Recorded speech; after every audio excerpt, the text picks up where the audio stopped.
नमस्कार. आज आपण विचारदान या ब्लॉगच्या आधारे जीवनातल्या काही फार महत्त्वाच्या प्रश्नांची उत्तरं शोधायचा प्रयत्न करणार आहोत. म्हणजे एक यशस्वी आणि समाधानी आयुष्य नक्की कसं जगायचं यावर काही खूप खास विचार आहेत ते आपण जाणून घेऊया. चला तर मग सुरू करूया. आपल्या सगळ्यांनाच हा प्रश्न कधी ना कधी पडतोच, नाही का?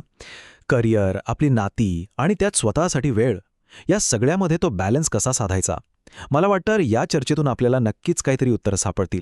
तर या व्लॉगनुसार या प्रश्नाचं उत्तर आहे ना, ते दोन महत्त्वाच्या भागांमध्ये दडलेलं आहे. एक म्हणजे आपलं सार्वजनिक जीवन, म्हणजे आपण जगासमोर कसे वागतो, आणि दुसरं म्हणजे आपलं वैयक्तिक जीवन, जिथे आपण फक्त स्वतःसोबत असतो. आपण याच दोन गोष्टींवर आज लक्ष देणार आहोत.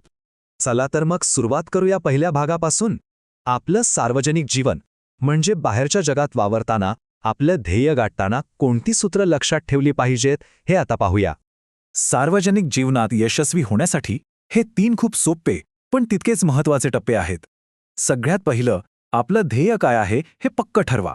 दुसरं, त्या ध्येयासाठी मनापासून प्रयत्न करा. आणि तिसरं, जे सगळ्यात महत्त्वाचं आहे, वाटेत कितीही अडचणी आल्या ना तरी तो मार्ग सोडू नका, हार मानू नका. वा, हा विचार खरंच खूप प्रभावी आहे. म्हणजे बघा, जेव्हा आपण काहीतरी चांगलं काम करायला जातो तेव्हा लोक काय म्हणतील, आपला मान अपमान होईल, ह्या सगळ्या गोष्टी बाजूला ठेवायच्या, फक्त आणि फक्त आपल्या कामावर लक्ष केंद्रित करायचं. याचा अर्थ अगदी सोपा आहे. जगासमोर स्वतःला नेहमी मजबूत म्हणून सादर करा, लाचार म्हणून नाही. कारण काय होतं, जर आपण सतत आपल्या अडचणींबद्दल बोलत राहिलो तर लोक सहानुभूती कमी आणि आपला गैरफायदा जास्त घेऊ शकतात. नातेसंबंधांबद्दलचा हा दृष्टिकोन तर आपल्याला खूप विचार करायला लावतो.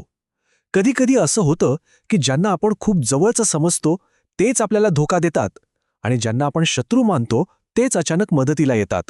त्यामुळे कोणाबद्दलही मनात कायमचा राग किंवा द्वेष ठेवू नका. ज्ञान मिळवताना किंवा कोणाकडून काही शिकताना त्या व्यक्तीचं कर्तृत्व बघा, त्याची जात किंवा वय नाही. आणि हो, कोणताही मोठा निर्णय घेण्याआधी या 3 गोष्टी नक्की तपासा. यात सगळ्यांचं हित आहे का, समोरच्याचा हेतू काय आहे, आणि सगळ्यात महत्त्वाचं, हा निर्णय लॉजिकल आहे का. बरं, हे तर झालं बाहेरच्या जगाबद्दल. पण खरी लढाई तर आपल्या आत सुरू असते, नाही का? चला आता आपल्या आतल्या जगाकडे वळूया आणि एक मजबूत वैयक्तिक आयुष्य कसं जगायचं ते पाहूया. दिवसाची सुरुवात एकदम दमदार करायची असेल तर या काही सवयी खूप महत्त्वाच्या आहेत. सूर्योदयापूर्वी उठणं, रोज व्यायाम करणं आणि घरचं जेवण जेवणं, ह्या छोट्या छोट्या गोष्टी आपल्या आयुष्यात खूप मोठा आणि सकारात्मक बदल घडवून आणू शकतात. आणि हे तर अगदी स्पष्ट आणि थेट सांगितलं आहे. आपली संगत कशी असावी याबद्दलचा हा एक अतिशय महत्त्वाचा सल्ला आहे. जे मित्र फक्त वाईट सवयींसाठीच आपल्यासोबत असतात त्यांच्यापासून लांब राहिलेलंच कधीही चांगलं. आजच्या या डिजिटल जगात तर हे नियम पाळणं खूपच गरजेचं झालं आहे. मोबाईल आणि सोशल मीडिया यांसारख्या गोष्टींपासून थोडं लांब राहून आपल्या करिअरवर लक्ष केंद्रित करण्याचा सल्ला इथे दिला आहे. आणि हो, उगाच वाद घालून वेळ वाया घालू नका. आरोग्याविषयी इथे एक वेगळा पण महत्त्वाचा दृष्टिकोन मांडला आहे. आजारपणात लगेच आधुनिक औषधं घेण्यापेक्षा आयुर्वेदिक उपचारांना प्राधान्य देण्याचा सल्ला दिलाय. कारण आयुर्वेद फक्त आजारावर नाही तर आजाराच्या मुळावर काम करतो.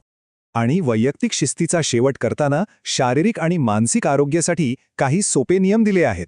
घरगुती सात्विक आहार, नियमित व्यायाम आणि एक पॉझिटिव्ह विचारसरणी, हेच तर निरोगी आयुष्याचे खरे आधारस्तंभ आहेत. तर मग आपण सार्वजनिक आणि वैयक्तिक जीवनातील नियमांबद्दल बोललो, पण या दोन्हींना जोडणारा तो एक महत्त्वाचा विचार कोणता आहे? चला या सगळ्याच्या निष्कर्षाकडे जाऊया. आणि हेच या संपूर्ण चर्चेचं सार आहे. बाहेरच्या जगात मिळणारं यश हे आपल्या वैयक्तिक आयुष्यातल्या शिस्तीवरच अवलंबून असतं. जोपर्यंत आपण स्वतःवर, आपल्या सवयींवर नियंत्रण मिळवत नाही तोपर्यंत बाहेरच्या जगात मोठं यश मिळवणं खरंच खूप कठीण आहे. हे दोन्ही पैलू एकमेकांशी घट्ट जोडलेले आहेत. तर मग या सगळ्या विचारांमधून असा कोणता एक विचार आहे जो आजपासूनच आपल्या आयुष्यात एक चांगला बदल घडवण्यासाठी प्रेरणा देऊ शकतो?